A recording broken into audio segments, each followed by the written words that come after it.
بہرحال یہی حدیث سیدہ مریم اور سیدہ آسیہ کے بارے میں جو آتی ہے بخاری مسلم میں، اسی کا ایک طریق سیدنا علی سے بخاری اور مسلم دونوں میں موجود ہے۔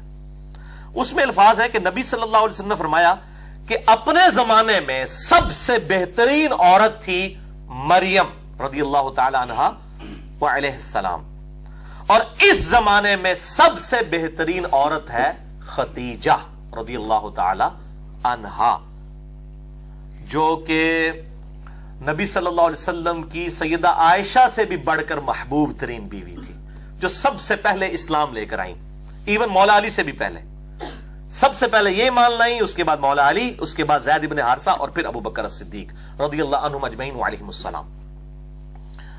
تو سیدہ خدیجہ کو آپ نے فرمایا یہ سب سے بہترین عورت ہے اس زمانے کی۔ اللہ اکبر۔ بلکہ اسی کانٹیکسٹ میں بخاری اور مسلم میں ایک اور حدیث ہے، مشکات میں آپ کو ازواج مطہرات والے چیپٹر میں یہ حدیث بھی مل جائے گی کہ اما عائشہ رضی اللہ تعالیٰ عنہ خود کہتی ہیں مجھے سب سے زیادہ جس عورت پہ رشک ہے وہ خدیجہ ہے، سیدہ فاطمہ کی ماں اور حضور کی بیوی، محبوب ترین۔ آپ صلی اللہ علیہ وسلم خدیجہ کا اتنا ذکر کرتے کہ مجھے خدیجہ پر رشک ہونے لگتا، حالانکہ میں نے خدیجہ کو دیکھا نہیں تھا۔ آپ صلی اللہ علیہ وسلم خدیجہ کی سہیلیوں کو بھی بکری ذبح کر کے اس کا گوشت تحفۃً بھجوایا کرتے تھے، حتیٰ کہ سیدہ عائشہ کے الفاظ ہیں بخاری و مسلم میں کہ کبھی کبھار مجھے اتنا رشک آتا کہ میں نبی صلی اللہ علیہ وسلم سے ناراض ہوتی اس بات پہ، اور میں کہتی خدیجہ کے علاوہ کوئی عورت ہی نہیں ہے دنیا کے اندر۔ میں وہ بتا رہا ہوں، وہ بیوی جو سیدہ عائشہ بھی جس پہ رشک کر رہی ہیں۔ تو جب سیدہ عائشہ کی ہم فضیلت کی بیان کر رہے ہیں تو حضرت خدیجہ کو چھوڑ کے، خدیجہ والا لیول نہیں تھا سیدہ عائشہ کا، نہ مرتبے میں اور نہ نبی صلی اللہ علیہ وسلم کی محبوبیت میں، یہ ان کے بعد کی بات ہے۔ تو اتنے الفاظ کہ خدیجہ کے علاوہ کوئی عورت ہی نہیں ہے۔ نبی صلی اللہ علیہ وسلم نے فرمایا کہ جب وہ حضرت عائشہ کہتی ہیں جب یہ بات کرتی تو نبی صلی اللہ علیہ وسلم اس کی خوبیاں گنوانا شروع کر دیتے، خدیجہ میں یہ خوبی تھی، خدیجہ میں یہ خوبی تھی، یعنی بتانے کے لیے کہ یہ خوبیاں ہیں جو تم میں بھی نہیں موجود ہیں، تم باقی بیویوں میں بھی وہ خوبیاں نہیں ہیں۔ اور پھر فرمایا کہ میری تو ساری اولاد ہی خدیجہ سے ہے، یعنی آپ کی جو چاروں بیٹیاں ہیں، ٹھیک ہے، اور سیدہ فاطمہ اور سیدہ رقیہ، سیدہ ام کلثوم اور سیدہ زینب رضی اللہ عنہم اجمعین وعلیہم السلام، یہ چاروں بیٹیاں سیدہ خدیجہ سے ہوئی ہیں، اور یہ ان کی اپنی بیٹیاں ہیں نبی صلی اللہ علیہ وسلم کی۔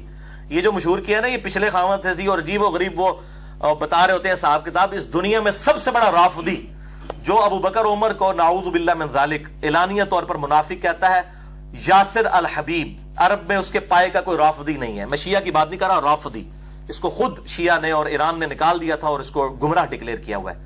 وہ بھی مانتا ہے کہ نبی صلی اللہ علیہ وسلم کی یہ چاروں بیٹیاں اپنی ہیں، سیدہ خدیجہ سے نبی صلی اللہ علیہ وسلم کی بیٹیاں ہیں، پچھلے خامد سے نہیں ہیں۔ تو یہ میں رافضیوں کو خصوصاً پھکی دینے لگا ہوں کہ سب سے بڑا رافضی یاسر الحبیب، سنی اور شیعہ دونوں کتابوں میں ملتا ہے کہ آپ صلی اللہ علیہ وسلم کی اپنی بیٹیاں تھیں۔ باقی یہ جو وہ حساب لگانے شروع کرتے ہیں نا، اتنے سال کی عمر میں شادی ہوئی ہے، وہ صحابی غلط ہے، وہ سارے تاریخی روایتیں ہیں۔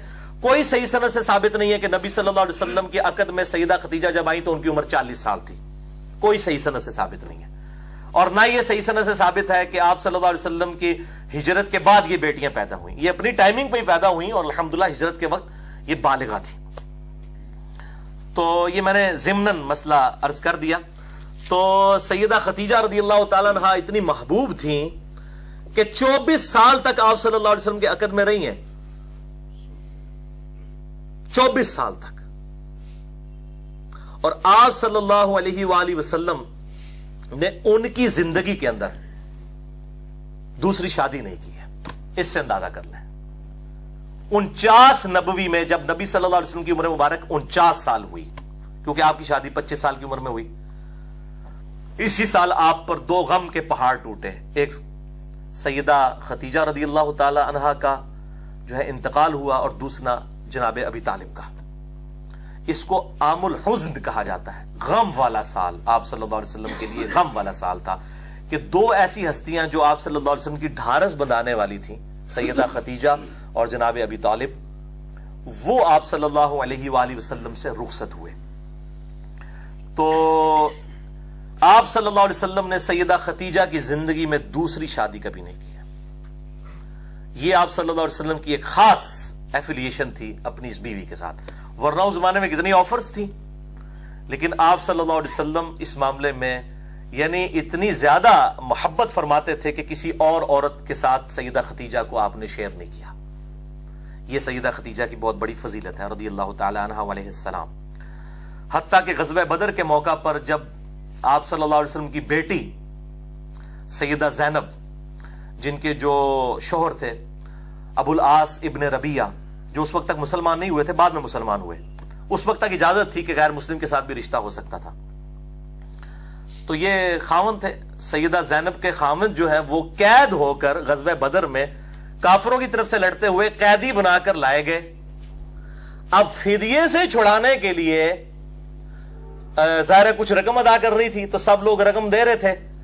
تو اب سیدہ زینب کے وہ چونکہ ہسبینڈ تھے تو انہوں نے اپنے خاوند کا فدیہ دینے کے لیے اپنا وہ ہار دیا جو سیدہ خدیجہ نے اپنی بیٹی کو پہنایا تھا، سیدہ زینب کو. وہ ہار جب نبی صلی اللہ علیہ وسلم کے سامنے آیا تو آپ صلی اللہ علیہ وسلم کی آنکھوں میں آنسو آ گئے. آپ کو حضرت خدیجہ یاد آئی.